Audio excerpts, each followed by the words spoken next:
Okay, I think we're good. Are we good? See if we're live.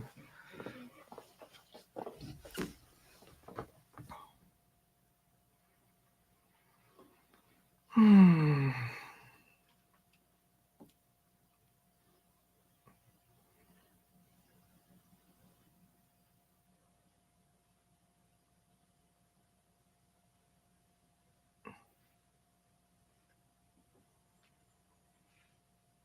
Are we live? We're live? All right. All right. So, good evening, good morning, good night, depending where you're at. This is Phil from the ATM Mastermind group page, and we are going live. We go live every other Monday at 6 Central Time. For those of you guys first joining us, or for you guys for recurring that you guys been tuning in every other week, this has been amazing. I appreciate all the support. To try to answer any and all comments. So if you have a comment about the ATM business, the questions that we're talking about, or the conversation we're talking about tonight, or just questions in general about the ATM business, please post them in the comment section, and I will get to them as we do the live. Again, we usually talk every other Monday at 6 Central Time. I'm from the great state of Illinois. Towards the Chicagoland market. All right. So this live what we're going to talk about is top lessons I learned not only in the ATM business but in business in general. So I just thought that I would talk about this tonight. And if you guys have some questions about business in general or the ATM business, feel feel. Oh, that's a tongue twister. Feel free to ask. And all right.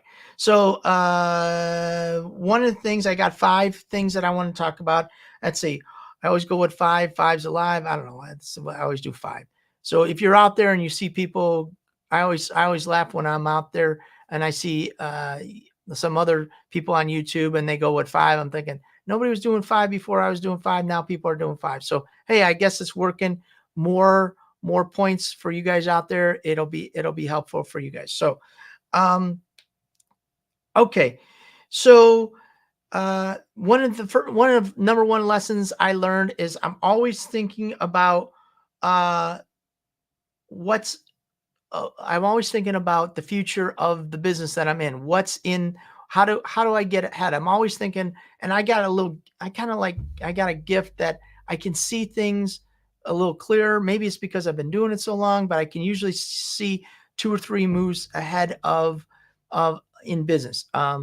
Maybe that's a gift. Maybe that's not enough. Maybe some brilliant people, other like the Bill Gateses or say Donald Trump or anybody who's made a lot of money in business. Maybe they can see 8 uh, Elon Musk, those guys, they can see probably 10, 12 moves in the future.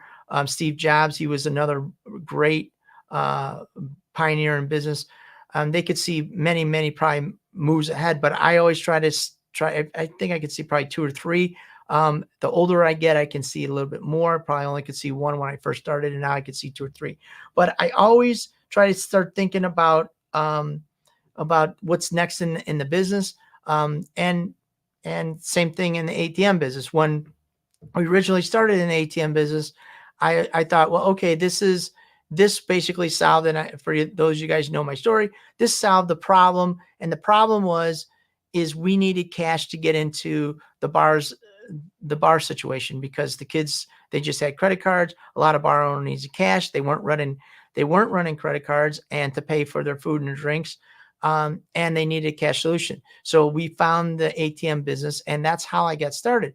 But I was thinking about that move because I was in music and games business. How do I get cash in their hands? How do I profit from that cash?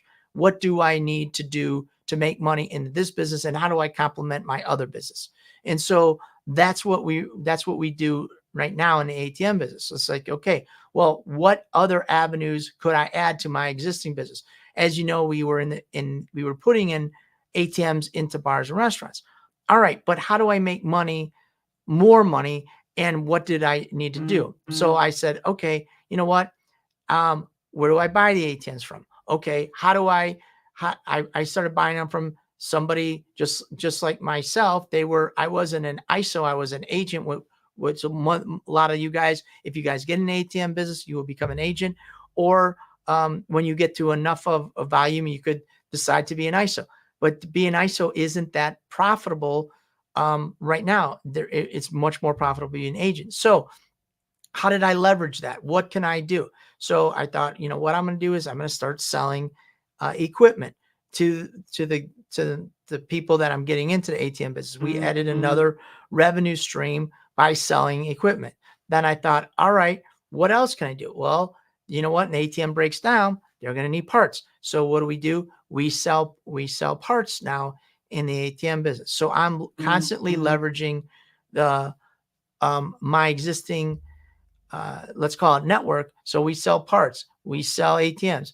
Then I got to a certain level. We were putting guys in, bringing guys underneath. And then I said, you know what? I'm going to become an ISO. The agent that I was under years and years and years ago said, Phil, I'll give you a better price. And I said, you know what? I just want to be my own guy. I don't want to rely on anybody else. I want to be my own guy. But we became an ISO. We lost money being an ISO because it wasn't enough of volume. We had to increase our volume. But nothing speaks and gets you hungry than having your back against the wall and losing money every month. So what do? We built up, we hustled. And you know what? We got to the point where we're breaking even. And then we got the part where we're making money. But what are we doing? We're selling parts. We're repairing ATMs. We're selling ATMs. We're processing. All right. So now we got a nice little revenue stream from all that. We also were vaulting our ATMs, and then we started vaulting ATMs for other people. So we started adding all these streams of revenue for to make money in business. So what I did is I was looking at the future. How can I benefit? What can I do? How can I do that? So that's when you're in business, you start looking at different revenue streams. What can I do and how can I do it? I know a lot of people who are in the ATM business. They say, okay, what else can I do? Can I do vending? Can I do amusements? What can I do? Can I do bulk vending with gumballs and stickers and capsules? Can I do amusements with pool tables and pinballs and jukeboxes? Can I do vending with snack and soda? How can I, how do I leverage what I got? Your greatest asset in business right now is what we consider the customer relationship. That's your greatest asset. And it's an amazing one. And don't undervalue and don't let anybody tell you that it's not valuable, because everybody and their brother wants what you have, and that's the customer relationship. So, all right. So next thing is the second thing I learned in business is to go out and get contracts. That was something that was very hard. I'm gonna take a sip of water. That was super hard for me, because I was just going in trying to solve a problem. I would say, look, I see that you don't have a cash solution.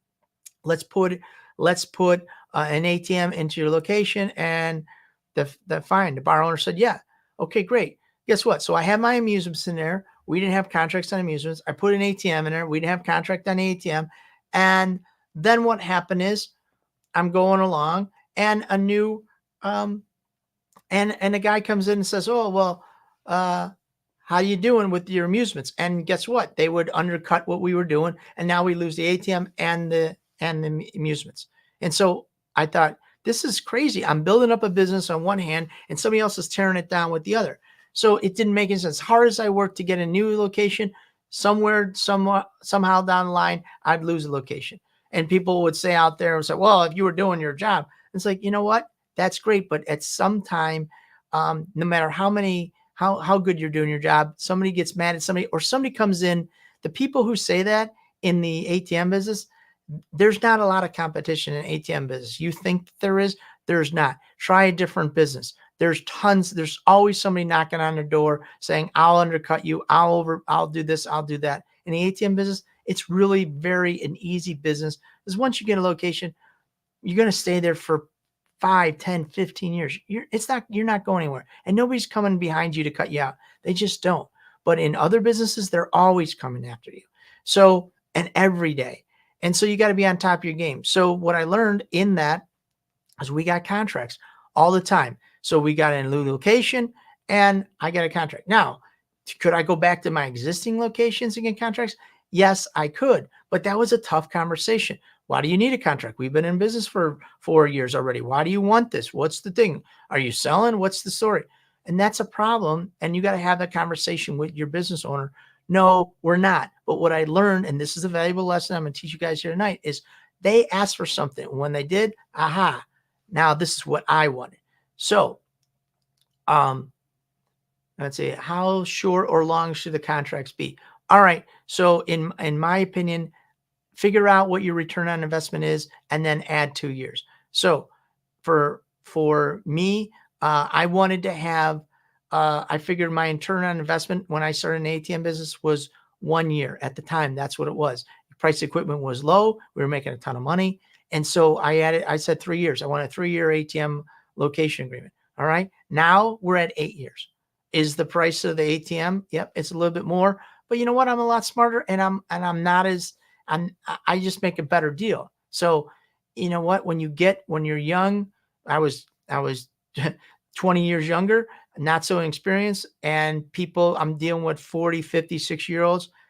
And you know what? They treat you like a little kid. You might be 25, 30. You get treated like a kid in their eyes. So they can push you around, they can tell you. And then now I'm not. I'm in my 50s and this is easy. They don't push you around anymore. They, believe it or not, age has a little to do with a lot of stuff. And because of that, they just treat you different. I don't know why. It's not right. I'm telling them the same stuff I was telling them 20 years ago, but now they believe me, maybe because I got a little more gray hair. Maybe I'm more confident. I don't know what it is, but I get treated better. So I asked for 8 years. And sometimes they push back, sometimes they don't. They push back, I say, okay, fine, I'll go 5, I'll go 6. Let them win a little, and I'm still winning because 5 is fine. I want 8 because why wouldn't I want it? And so that's what I learned is always ask for a contract. Now it's a total deal breaker. I won't go into a location without a contract because there's no point in doing that. I'm not putting in the hard work. I'm not putting in my ATM. I'm not putting in I'm not I'm not putting ATM in the ground because I want to make sure that we're going to stay there a long time. All right. So it's just as important to make money as it is. Okay. So point number 3 is it's just as important to make money as it is to save money by doing the right business. Okay. What does that mean? I don't understand that, Phil. Save money. You're talking about making money, saving money. I don't understand what that means. Here's what it means is I got to look at different situations and different times. So let's say right now, a cost of an ATM, let's call it $2,500 for the cost of an ATM. Okay. So an ATM is $2,500. Maybe you can buy a used ATM somewhere around, depending on what it is, 1,500 to 2,000. Let's say I'm saving $1,000. Okay. Am I really saving $1,000? That's the question. What am I getting into? I buy a used ATM and dispenser needs to be rebuilt. Oh, how much is that? Okay, it's $400. Maybe it needs a new keypad. How much is that? That's $400. Or a new keypad right now is $550. So I'm into it for $900. I'm buying a used ATMs. I'm saving $1,000. But if anything goes wrong, now I'm already at the same. I'm at $1,000. So am I saving or am I not? For me, I'm in the business. You know what? We have spare parts. It's okay if I have if the dispenser goes down, I can swap it out. I'm not down for days and days and days. When I first starting out, you know what? If the dispenser went out, I was in trouble because my ATM could be down for 2 weeks. I couldn't have that. So I bought brand new because I didn't want that ATM to be down. Then I'm buying brand new. I'm buying brand new. I'm buying brand new. Brand new. I got 20 ATMs. You know what? Location closes up or they change owners. We lose the location. I got a spare ATM in the shop. So it didn't matter. Now maybe a guy says, "Hey Phil, I just took over this bar. I want you, and I said, "Oh, good. What are you gonna do with that ATM owner? It's an older ATM. I know how to make it work." So the guy says, "I don't know. What do you give me for?" I said, "I give you a couple $100. Okay, great. Now I got an ATM. I got a spare keypad. I got a spare dispenser. I got a spare safe door. I have spare parts. So it made it easy. And I know what I'm buying because I've been in the business at that time for 10 years. So now I got spare. So I don't have to necessarily buy new because I know what I'm doing. So I can leverage between new and used. For new locations, I put new product in. I got an ATM location that comes up and they said, hey, we need an ATM. Now they're asking me, I don't have to put in a brand new ATM. And at the time, most of the ATMs looked pretty much the same. So it wasn't a big deal. We could put a used product in and get away with it and still make the same money. But you got to know what you're spending. So you try to save money where you can, but be smart about it. So saving money is just as important. My point number 3 is saving money is just as important as not spending too much money. All right. Point number 4, technology changes. All right. What does this, what's the technology change? How do I advance or lose for this?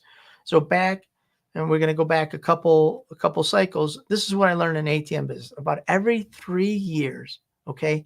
Every 3 years, however you want to do it, three, however you want to do it, every 3 years in ATM business, there's always some technology changing idea that's either coming or just went. So when this happens, you buy an ATM today, ATM will have the brand new keypad in it, will have EMV upgraded. But there was a time when it didn't have the brand new keypad. It had a 6000 keypad in there. Or if it's an all the show song, or it had a B2 in Gen Megas. And I don't know what the Tritons are. It had an older keypad. So when we come up with the new change, we have to analyze and say, okay, our route is here. How much is it going to cost me to get to the latest grades? It's going to cost me X. But the thinking that this product's probably been on the street. Like right now, if you bought an ATM in 2017, it was right when EMV switched. Okay, you would have an 8000R keypad in the ATM. Okay, so in 2015, you would have bought a Halo. 2015, they had Halo 1s, and half of them would have had 2000 or 6000K keypad. Okay, somewhere in 2016, they would have switched to the 8000 keypad. 2016, that's 8 years or 7 years ago. So 7 years ago, they were already planning to say, okay, you know what? In 2022, you're going to have to upgrade this to the latest greatest. So now you would have to invest in a keypad. So now we get to 2022. They said you got to the end of 2024 to make the switch to have this upgrade. So you get another 2 years. So you're looking at almost basically 8 years before you had to make this upgrade. So if you bought the ATM 8 years ago, in 8 years, you would have to get a new keypad. So if you're looking at and say, hey, I got a bunch of these ATMs that they need an upgraded keypad, that ATM that was out there was the newest. It would have been 2014, 2015. Let's just say 2015. Took an 9 years before that would have to be upgraded. So you had EMV, it was already compliant. So 9 years, in 9 years time, you got to play the upgrade. So knowing that every 3 years, there's going to be an upgrade. The first one is usually free. The second one, it's going to cost money. So what's the lesson learned? If the ATM's older than 6 years, in a given amount of time, you will have to pay out of your pocket somewhere between $300, and my always thing is between $300 and $500 for the latest greatest upgrade. And then if it's older than 9 years, you might have to pay more. Okay, so figure the first upgrade is free. The second upgrade is going to cost you $300 to $500. The third upgrade or the third is going to cost you $500 to $1,000. So that's usually the cycle. That's how much it is. So be safe, be smart when you buy ATMs. And because you know what, I'm saving money. Where am I in the cycle? How many years am I going to get? So if I would have bought an ATM in 2020, I got 3 years. I don't have to pay for the upgrade. In 2026, I mean, the first one's free. I'm not going to have to pay for upgrade. 2029, I'm probably going to have to, whatever the technology changes, I'm probably going to have to pay for upgrade. And if I bank on it, it's $500. So how much did I save when I bought this thing? Did I save $1,000? Because if I didn't, then it's better to buy an ATM at the same price. All right. What is the newest upgrade, and do I need it right now? So newest upgrade is the 5.0 keypad. If you had a 3.0 keypad, which is the B3 on a Gen Mega or an 8000R keypad, you will not need to be upgraded. You're fine right now. If you have an ATM that has the 6000 keypad or the B1 or 2 in Gen Mega, then you need to upgrade. You're looking at the ATM would have to probably be older than 2015 in a Nada and probably about 2015 to 2016 exactly. I don't know exactly when they switched over into the B away from the B1 and B2 to B3 and Gen Mega, but if they're holding like Nada Shosung, I want to say it's probably 6 years ago. So your ATM is probably at least 2016 or older. So you got to figure it's about 7, 8 years. Okay. And then you'll have to switch and upgrade the keypad. It's already EMV compliant. Again, right now we're going to go to the new keypad, but figure in Visa, MasterCard, or whatever, they're going to come out with some kind of upgrade that they're going to implement in 2 to 3 years after this is all done. So in 2 years, when this is done, then you're going to get, you'll have another upgrade. I don't know what it is. We don't know. Only Visa, MasterCard know, but they'll start talking about it and then tell you, hey, in 2 years from today, you're going to need to do this. And then there'll be some time. All right. What is the time frame for new dispensers or card readers? Roughly, of course. Okay. So dispensers are the same as they've been. So unless if you have a Nada Yosung CE version, you can still get a dongle and switch it and make it for an 1800. I don't know the Gen Mega, but I mean, the dispensers have probably, I would say, good 10 years on a dispenser.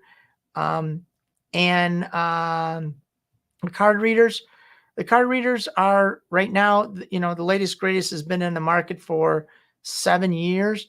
And a card reader, it depends on the usage. It usually lasts 3 to 5 years.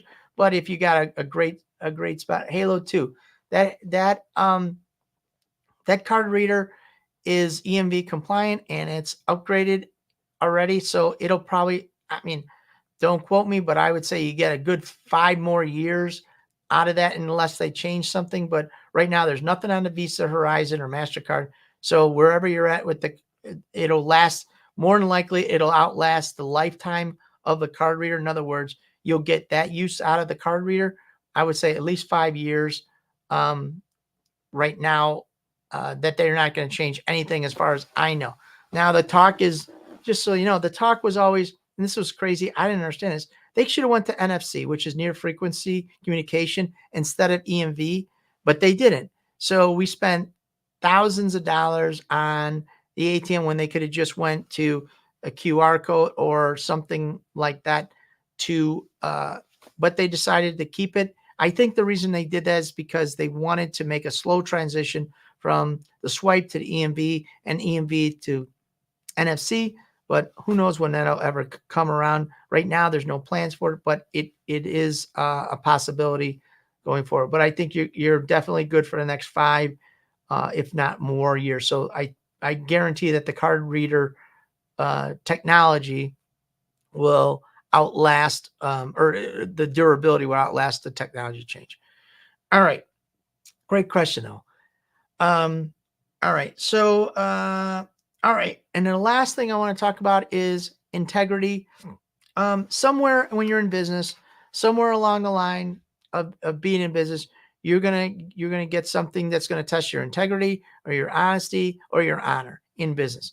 And somebody will ask you, or you'll be faced with a decision. Do I want to do that? Or do I not want to do that? That kind of goes against, what I believe in. So you got to stand gotta stand firm in your beliefs. Some people don't have any beliefs. It's like, I don't care. I just want to make money. I don't really care what they want if they if it compromises my values or my honesty.